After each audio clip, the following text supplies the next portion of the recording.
I am very confident that I cannot follow anybody. મને એ પાક્કી ખબર છે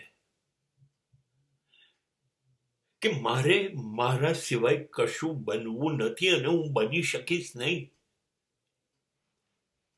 શા માટે મારે બીજું કંઈ બનવું? હા, એ લોકો બહુ જ સરસ છે, બહુ જ સરસ છે. જેને હું જોઉં છું, જેને હું અનુભવ છું, એ લોકો અદ્ભુત છે. એ વિવેકાનંદ હોય, શંકરાચાર્ય હોય, રામકૃષ્ણ, મીરા, કબીર, તુલસી, ભગતસિંહ, ગાંધી, કોઈ પણ હોય, આ બધા અદ્ભુત છે, એમાં કોઈ શંકા નહીં. પણ સાચું કહું, મને મારી લાયકાત, મારી આવડત ઉપર વિશ્વાસ નથી. હું આમાંનું કશું જ બની નથી શકવાનો.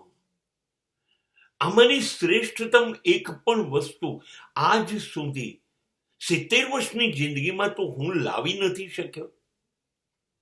ખાલી ખાલી જાહેર કરું, મને ભગતસિંહ ગમે છે મારામાં બલિદાન આપવાની.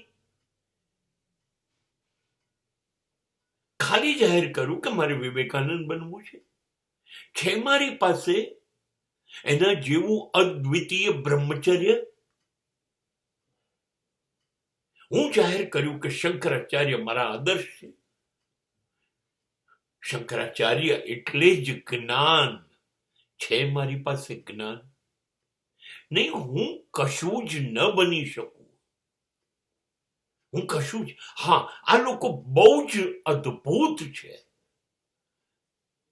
હું ખુશ થઈ ગયો છું.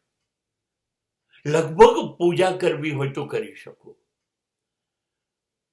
આ લોકો મારા દિલ અને દિમાગમાં બેસી ગયા છે, પણ હું એમને અનુસરી શકીશ નહીં, કેમ કે એટલી બધી લાયકાત મારામાં નથી.